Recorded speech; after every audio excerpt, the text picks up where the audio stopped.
Hello दोस्तों, आप सभी का स्वागत है आज की वीडियो में हम लोग 25 क्वेश्चन करने वाले हैं। और आज की जो वीडियो है ये 16 नंबर की वीडियो है और हम लोग लूसेंट के 1000 जो क्वेश्चन की सीरीज कर रहे हैं वही वीडियो है। आज करीब हम लोग 400 क्वेश्चन को कम्प्लीटली कर लेंगे। और अगर आप लोगों ने 1000 क्वेश्चन को देख लिया तो कोई भी एग्ज़ाम देंगे तो आप यहाँ से आपको ज़रूर हेल्पफुल मिलेगा और आपको लूसेंट पढ़ने की कोई ज़रूरत नहीं है। मेरा नाम है ब्रजेश कुमार। चलिए शुरू करते हैं आज की वीडियो। क्वेश्चन नंबर है 376। भारत में जनगणना का कार्य सर्वप्रथम कब किया गया था? तो भारत में जनगणना का कार्य जो किया गया था तो देख लेते हैं पहले जनगणना कैसे कैसे शुरू हुई। तो 1872 में सबसे पहले जनगणना शुरू होती है। किसके काल में? मयो के टाइम में होती है, ये नॉर्मल जनगणना हो। फिर उसके बाद 1881 में क्या होता है? रिपन के टाइम में ये दशकीय आधार पे जनगणना शुरू होती है। तो भारत सरकार इसी को मानती है जनगणना। तो ऑप्शन नंबर डी इसका राइट उत्तर हो जाएगा। दशकीय आधार पर जनगणना शुरू हुई थी। तो दशकीय आधार पे जो जनगणना हुई थी अभी तक हमारे यहाँ पे 14वीं जनगणना हो चुकी है। 2011 में जो जनगणना हुई थी वो 14वीं जनगणना थी। और अगर हम जनगणना जब 72 से देखेंगे तो 15वीं जनगणना हुई है। और 81 से देखेंगे तो कौन सी जनगणना? 14वीं जनगणना हुई है। तो ये आपको ध्यान रखना, जनगणना जो है ये समवर्ती सूची का विषय है, ये भी ध्यान रखना है। क्वेश्चन नंबर है 377। निम्नलिखित में से कौन सा सही सुमेलित नहीं है? तो आज 4 ऑप्शन दिए गए, एक तरफ अनुच्छेद है, एक तरफ उनके अनुच्छेद के आगे दिया गया। तो अब आपको हमें यहाँ मिलान करना है कौन सही नहीं है। तो यहाँ पूछा अनुच्छेद 324 क्या है? निर्वाचन आयोग, बिल्कुल सही है। 324 में क्या है? निर्वाचन आयोग। अनुच्छेद 312 में क्या है? लोक सेवा आयोग, वो बिल्कुल गलत है। तो राइट उत्तर हो जाएगा ऑप्शन नंबर 20 का राइट उत्तर हो जाएगा। अनुच्छेद 312 में क्या है? अखिल भारतीय संघ है अनुच्छेद 312 में। और लोक सेवा जो आयोग है ये किस में है? 315 में क्या है? लोक सेवा आयोग है। ऑप्शन नंबर सी है अनुच्छेद 280। अनुच्छेद 280 में क्या है? वित्त आयोग है, सही मिलान है। अनुच्छेद 338 में क्या है? राष्ट्रीय अनुसूचित जाति, ये भी बिल्कुल सही है। तो इसका जो राइट उत्तर होगा ऑप्शन नंबर बी इसका राइट उत्तर हो जाएगा। क्वेश्चन नंबर है 378। लोकसभा की प्रथम महिला स्पीकर निम्न में से कौन है? लोकसभा की प्रथम महिला स्पीकर कौन थी? तो जो लोकसभा की पहली महिला स्पीकर थी वो कौन सी? मीरा कुमार थी। ऑप्शन नंबर ए इसका राइट उत्तर सही हो जाएगा। और यहाँ पे हमने महिला की बात की, लोकसभा की पहली महिला स्पीकर कौन थी? मीरा कुमार। और अगर हम इसमें पूछते हैं कि लोकसभा के पहले स्पीकर कौन थे तो गणेश वासुदेव मालवंकर जी पहले स्पीकर थे। लेकिन वर्तमान में कौन है? ओम बिरला साहब वर्तमान में है। तो ओम बिरला कौन से नंबर के हैं? 17वें नंबर के ओम बिरला लोकसभा स्पीकर इस टाइम हैं। क्वेश्चन नंबर है 379। संयुक्त राज्य अमेरिका तथा मेक्सिको के बीच सीमा पर स्थित है। संयुक्त राज्य अमेरिका तथा मेक्सिको के बीच में कौन सी नदी है जो सीमा अलग करती है दोनों को? रियो ग्रैंड नदी जो है ये संयुक्त राज्य अमेरिका और मेक्सिको को अलग करती है। क्वेश्चन नंबर है 380। निम्नलिखित में से कौन सा एक दर्रा राज्य केंद्र शासित प्रदेश से सही सुमेलित है? 4 ऑप्शन दिए हैं, एक तरफ ये दर्रा दिया है और इस तरफ राज्य के नाम है। तो कौन सा सही सुमेलित है? तो पहला ऑप्शन है नीति दर्रा जो है उत्तराखंड में, यही सही है। इसका राइट उत्तर होगा ऑप्शन नंबर ए। और अब तीनों जो ऑप्शन ये सारे गलत ही होंगे। तो अब हम इनको मिलान करते हैं। जैसे अखिल जो दर्रा है ये कहाँ पर है? लद्दाख में अखिल दर्रा है। और माना जो दर्रा है ये कहाँ पर है? उत्तराखंड में माना दर्रा है। और दीफू दर्रा कहाँ पर है? अरुणाचल प्रदेश में दीफू दर्रा है। तो इसका जो राइट उत्तर होगा option number A. Question number है 381। 1857 में बरेली उत्तर प्रदेश क्रांति का नेता कौन था? तो 1857 की क्रांति हुई थी वो अलग अलग जगहों से शुरू हुई थी। तो उसको वहां से कौन नेतृत्व कर रहा था? तो जो बरेली से नेतृत्व कर रहा था वो खान बहादुर खान थे। ऑप्शन नंबर डी इसका राइट उत्तर हो जाएगा। बरेली से कौन नेतृत्व कर रहा था? खान बहादुर खान। अब जैसे और ऑप्शन है इनको देख लेते हैं। नाना साहब जो थे ये कर रहे थे कानपुर से थे। नाना साहब कहाँ से नेतृत्व कर रहे थे? कानपुर से। और कुंवर सिंह जो थे ये जगदीशपुर बिहार में पड़ता है, वहां से कुंवर सिंह नेतृत्व कर रहे थे। हजरत महल जो थे ये लखनऊ से नेतृत्व कर रही थी 1800 क्रांति का नेता थी हजरत महल, कहाँ से? लखनऊ की। इसका राइट उत्तर होगा option number D. Question number 382, Bharat में जनसंख्या स्थायित्व का लक्ष्य किस वर्ष तक निर्धारित किया गया है? तो जो भारत का जनसंख्या स्थायित्व लक्ष्य है ये कब तक निर्धारित किया गया है? तो इसको जान लेते हैं कि 2000 में जनसंख्या नीति पास हुई। जब पास हुई तो तब इसका लक्ष्य रखा गया, 2045 इसका लक्ष्य रखा गया था जनसंख्या स्थायित्व का। लेकिन उसके बाद क्या होता है, 2010 में इसी नीति पर विचार किया जाता है, उसके बाद इसका लक्ष्य बढ़ा दिया जाता है, 2070 तक इसका लक्ष्य रख दिया जाता है। तो इसीलिए इसका राइट उत्तर हो जाएगा ऑप्शन नंबर डी, वर्ष 2070 तक। क्वेश्चन नंबर है 383, निम्नलिखित में से कौन सा युग में संविधान की अनुसूची विषय सही सुमेलित नहीं है? अब देखिए इस क्वेश्चन में क्या है कि एक तरफ हमें दिया है अनुसूची और दूसरी तरफ दिया है उसका विषय दिया है। तो हमें इन चारों ऑप्शनों से देखना है कि कौन सही सुमेलित नहीं है। ऑप्शन नंबर ए है नवी अनुसूची। नवी अनुसूची राज्यसभा में स्थानों का आवंटन, यही बिल्कुल गलत है। नवी अनुसूची में क्या है, भूमि सुधार से संबंधित नवी अनुसूची में है। राज्यसभा के स्थानों का आवंटन जो है अनुसूची नंबर 4 में है। तो ऑप्शन नंबर ए ही इसका राइट उत्तर हो जाएगा। इसका right Uttar option number A है। और तीसरी अनुसूची में क्या है, शपथ है, शपथ या प्रतिज्ञान के प्रारूप है, तो तीसरी अनुसूची में है। 8वीं अनुसूची में क्या है, भाषाएं हैं। तो भाषाएं हमारी कितनी है, टोटल भाषाएं भारत में, भारतीय संविधान में 22 भाषाएं हैं। क्वेश्चन नंबर और ऑप्शन नंबर डी है 10वीं अनुसूची में दल बदल का परिवर्तन आधार जो है, इसमें दल बदल का कानून जो है वो 10वीं अनुसूची में है। क्वेश्चन नंबर 384, निम्नलिखित में से कौन सा प्राकृतिक रेशा का एक घटक कौन है? तो जो निम्न प्राकृतिक रेशा जो है इस कौन सा घटक है? तो इसका राइट उत्तर हो जाएगा ऑप्शन नंबर सी। इसका राइट उत्तर हो जाएगा नाइट्रोजन। नाइट्रोजन एक प्राकृतिक रेशा का घटक है। तो सबसे पहले हम लोग जान लेते हैं कि प्राकृतिक रेशा है क्या। प्राकृतिक रेशा में एक प्रकार की प्रोटीन होती है। प्राकृतिक रेशा में एक प्रकार की क्या है, प्रोटीन है। प्रोटीन जो होता है ये कई पॉलीपेप्टाइड्स श्रृंखलाओं से मिलकर बना होता है। एक पॉलीपेप्टाइड श्रृंखला में कई अमीनो अम्ल होता है और अमीनो अम्ल नाइट्रोजन से बने होते हैं। तो इतनी सारी जब तक बात आपको ध्यान है इस क्वेश्चन को आप नहीं कर सकते हैं। और प्राकृतिक जो रेशा है ये, इसमें सबसे पहले कौन, नाइट्रोजन पाया। ऑप्शन नंबर ए इसका राइट उत्तर हो जाएगा। क्वेश्चन नंबर है 385, भारतीय जैविक डेटा केंद्र किस राज्य में स्थापित किया जा रहा है? भारतीय जैविक डेटा केंद्र ये फरीदाबाद, हरियाणा के फरीदाबाद में स्थापित किया जा रहा है। ऑप्शन नंबर बी इसका राइट उत्तर हो जाएगा, और फरीदाबाद, हरियाणा। देखिए भारतीय जैविक डेटा केंद्र जो ये पूरे भारत का पहला जैविक डेटा केंद्र है और इसका जो उद्देश्य, मुख्य उद्देश्य है डेटा की गुणवत्ता और नियंत्रण और क्यूरेशन करना, डेटा बैकअप बनाए रखना और डेटा जीवन चक्र का प्रबंधन करना, इसका मुख्य उद्देश्य यही है। और इसको स्थापित किया गया, कब किया गया, 2022 में इसको स्थापित किया गया है।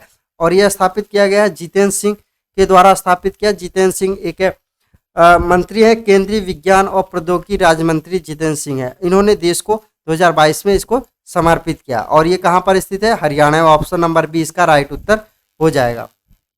क्वेश्चन नंबर 386, निम्नलिखित में से कौन सी आर्थिक क्रिया नहीं है? तो जो आर्थिक क्रिया नहीं, जैसे कि इसका राइट उत्तर होगा ऑप्शन नंबर ए, स्वैच्छिक समाज सेवा, ये आर्थिक क्रिया नहीं है। ये आप अपनी इच्छा अनुसार कर रहे हैं। जैसे किसानी, खेती, ये आर्थिक क्रिया है। नौकरी, ये भी आर्थिक क्रिया। परिवहन, ये भी आर्थिक क्रिया है। तो इसका जो राइट उत्तर होगा ऑप्शन नंबर ए इसका राइट उत्तर हो जाएगा। क्वेश्चन नंबर 387, निम्नलिखित में से कौन सा एक योजना वर्ष सही सुमेलित नहीं है? अब देखिए एक तरफ क्या है, ये तरफ योजना दे रखा है, योजना दे रखा है, और एक तरफ क्या दे रखा है, वर्ष दे रखा है। अब वर्ष दे संसद आदर्श ग्राम योजना कब आई थी, 2014 में, बिल्कुल सही है। और दीनदयाल उपाध्याय ग्रामीण कौशल योजना ये कब आई थी, 2014 में, बिल्कुल सही है। और श्यामा प्रसाद मुखर्जी रूरल मिशन जो आया था ये 2015 में, ये गलत है। 2015 में नहीं था, ये कब आया था, 2016 में आया था श्यामा प्रसाद मुखर्जी रूरल मिशन। तो कब आया था, 2016 में। Rural housing interest subsidy scheme कब आई थी, 2017 में। ये सारे ऑप्शन सही है, ऑप्शन नंबर सी ही गलत है। इसका राइट उत्तर हो जाएगा option number C. Question number 388, प्राचीन काल के भारत पर आक्रमण के संबंध में निम्नलिखित में से कौन सी एक सही अनुक्रम है? तो देखिए क्या कह रहा है कि प्राचीन काल में भारत पर आक्रमण जो हुए थे, वो आक्रमणकारी जो आए थे वो कब कौन कैसे किस क्रम में आया था। तो सबसे पहले कौन आए थे, यूनानी आए थे, उसके बाद शाक आए थे, उसके बाद कुषाण आए थे। इसका राइट उत्तर होगा ऑप्शन नंबर सी, इसका राइट उत्तर हो जाएगा। अब देखिए शाक से हमें क्या मिलता है, विक्रम सावंत जो मिलता है शाक से मिलता है। विक्रम जो कैलेंडर है वो शाक के शासन का टाइम में मिलता है, और शाक का शासन जो टाइम पीरियड था ये 57 ईसा पूर्व में था। 57 ईसा पूर्व के टाइम में विक्रम सावंत की शुरुआत हुई थी। और कुषाण के टाइम में क्या होता है, शक सावंत की शुरुआत होती है कुषाण के टाइम में, और ये 78 ईस्वी में शुरू होता है, और शक सावंत को ही भारत सरकार मानती है। तो इसका जो राइट उत्तर होगा ऑप्शन नंबर सी, इसका राइट उत्तर हो जाएगा। क्वेश्चन नंबर है 389, निम्नलिखित में से कौन सा एक हार्मोन्स अग्नाशय के लैंगरहैंस के आइलेट के बीटा सेल द्वारा स्रावित होता है। तो जो बीटा सेल है इसके द्वारा स्रावित होता है इंसुलिन। इंसुलिन जो हार्मोन है ये स्रावित होता है, ऑप्शन नंबर सी, इसका राइट उत्तर हो जाएगा। और जो अल्फा कण है, अल्फा सेल है, इससे ग्लूकागन स्रावित होता है। और ये अगर अल्फा कण पूछा होता ग्लूकागन होता, और यहाँ पे बीटा सेल पूछा है तो इसका क्या हो जाएगा, इंसुलिन हो जाएगा। क्वेश्चन नंबर है 390, निम्नलिखित में से कौन सा एक तत्व नोबल गैस नहीं है। तो यहाँ पे कौन सा नोबल गैस नहीं है, आर्गन नोबल गैस है, क्रिप्टॉन नोबल गैस है, रेडॉन नोबल गैस है, एक्टिनियम जो है ये नोबल गैस नहीं है। तो इसका जो राइट उत्तर होगा ऑप्शन नंबर डी, इसका राइट उत्तर हो जाएगा। तो अभी तक हमें नोबल गैस 6 प्राप्त हुए हैं। पहला है हीलियम, दूसरा है आर्गन, तीसरा है क्रिप्टॉन, चौथा है नियॉन, और पांचवा जेनॉन, और छठा है रेडॉन। रेडॉन की हम थोड़ी बात कर लेते हैं। रेडॉन क्योंकि वायुमंडल में ही नहीं पाया जाता, और ये क्वेश्चन बहुत ज़्यादा पूछा जाता है, कौन सी नोबल गैस वायुमंडल में नहीं पाई जाती, तो वो उसका नाम क्या है, रेडॉन है। और रेडॉन को ही रेडियो एक्टिव तत्व बोलते हैं।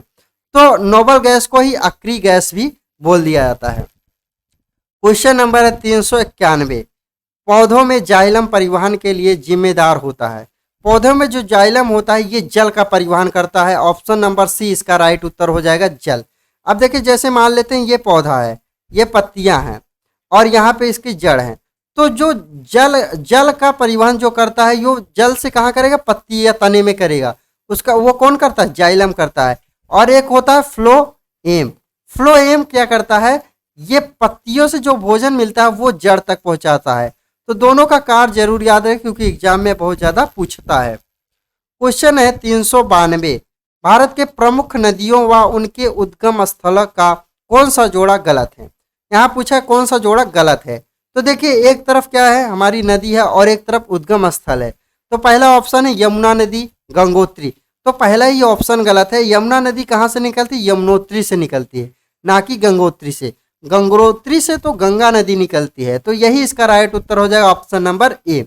अब और भी ऑप्शन, जैसे कृष्णा नदी महाबलेश्वरम से निकलती है, और गोदावरी नदी कहाँ से निकलती है, नासिक से निकलती है, और महानदी कहाँ से निकलती है, सिहावा से। कहाँ पर, सिहावा से निकलती है महानदी। क्वेश्चन नंबर है 393, निम्नलिखित में से कौन सा झील देश सही सुमेलित नहीं है।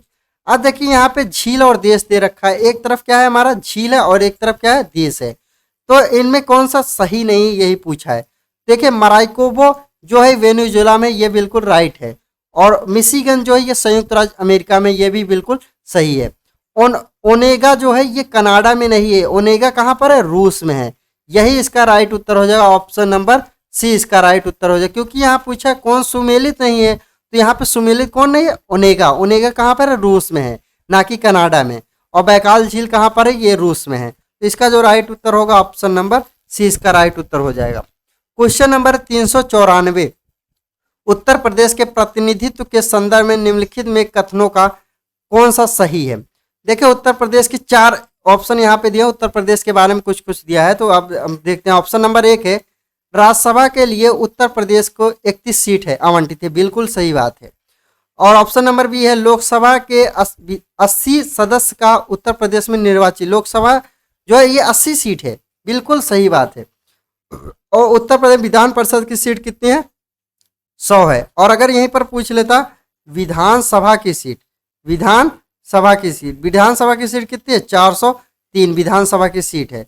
तो इसका राइट उत्तर हो जाएगा ऑप्शन नंबर डी, उपयुक्त सभी इसका सही है।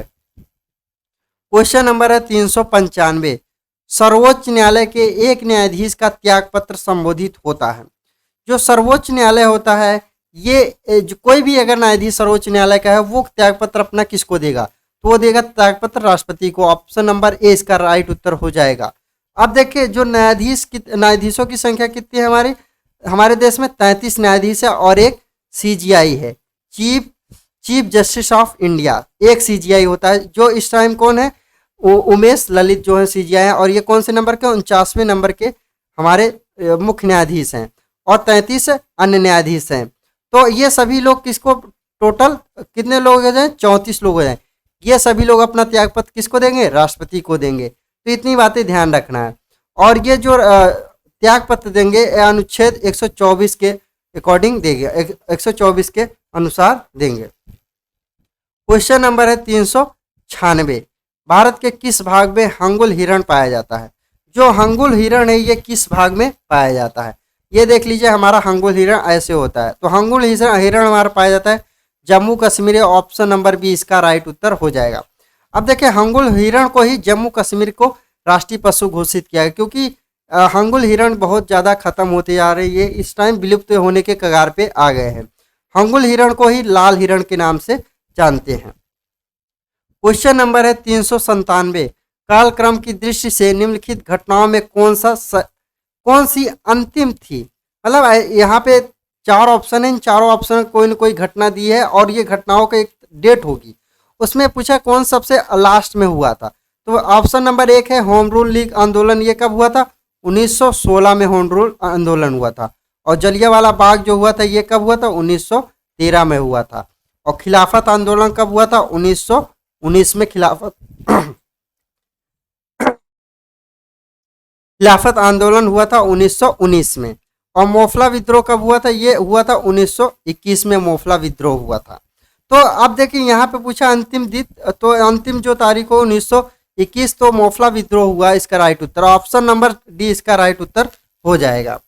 क्वेश्चन नंबर है 398, समुद्री शैवाल किसके महत्वपूर्ण स्रोत है। तो यहाँ पे पूछा क्वेश्चन समुद्री शैवाल किसके महत्वपूर्ण स्रोत है, तो आयोडीन का महत्वपूर्ण स्रोत है। ऑप्शन नंबर बी इसका राइट उत्तर हो जाएगा आयोडीन। क्वेश्चन नंबर है 399, पंचायतों के समस्त चुनाव का संचालन कौन करता है। जो पंचायत का चुनाव होता है इसका संचालन कौन करता है, ये राज्य निर्वाचन आयोग करता है। ऑप्शन नंबर सी इसका राइट उत्तर हो जाएगा राज्य निर्वाचन आयोग। राज्य निर्वाचन आयोग का जो अनुच्छेद है ये 243 के में के जो आर्टिकल है इसमें मिलता है राज्य निर्वाचन आयोग। और पंचायतों का जो गठन है ये अनुच्छेद किसमें है, अनुच्छेद 40 में पंचायतों का गठन है। और अनुसूची में पंचायती राज व्यवस्था जो है 11वीं अनुसूची जो है इसमें पंचायती राज व्यवस्था है, और पंचायती राज व्यवस्था को 73वें संविधान संशोधन के द्वारा जोड़ा गया था। क्वेश्चन नंबर है 400, 1918 के संयुक्त प्रांत किसान सभा का गठन निम्न में से किस नेता ने किया था। तो यहाँ पे पूछा है किस नेता ने किया था। यहाँ पे देखिए ऑप्शन कुछ टाइपिंग में एरर हो गया है। तो पहला ऑप्शन है इंद्र नारायण द्विवेदी, यहाँ पे इंद्र होना चाहिए, इंद्र नारायण द्विवेदी, इसका राइट उत्तर हो जाएगा ऑप्शन नंबर ए। तो जो संयुक्त राज्य प्रांत किसान सभा है ये गठित हुआ था कहाँ पर, लखनऊ में ये गठित हुआ था। लखनऊ कहाँ पड़ता है, अवध प्रांत में लखनऊ पड़ता है। और ये कब गठित हुआ था, 1918 में गठित हुआ था। और इसके 3 बहुत बड़े बड़े प्रमुख नेता थे, इन्होंने गठित किया था। पहले जो नेता थे गौरी शंकर मिश्र थे पहले बड़े नेता, और दूसरे थे इंद्र नारायण द्विवेदी थे दूसरे बड़े नेता, और तीसरे जो बड़े नेता थे वो मदन मोहन मालवीय थे। तो इसका आप देखें तीन जो बड़े नेता थे तीनों में से एक का नाम है इंद्र नारायण द्विवेदी, इसीलिए इसका राइट उत्तर हो जाए ऑप्शन नंबर ए। 1918 में वायसराय जो था वो था चेम्सफोर्ड, 1918 में वायसराय था। आप लोग को आज की वीडियो पसंद आई होगी तो आप अपने दोस्तों के साथ जरूर शेयर करिएगा, और वीडियो अच्छा लगा होगा तो लाइक और इसी चैनल को सब्सक्राइब कर लीजिएगा, क्योंकि इसी चैनल पर और भी बहुत अच्छी क्लासेस शुरू होने वाली हैं। आप लोगों से मुलाकात हुई अगली वीडियो में। जय हिंद।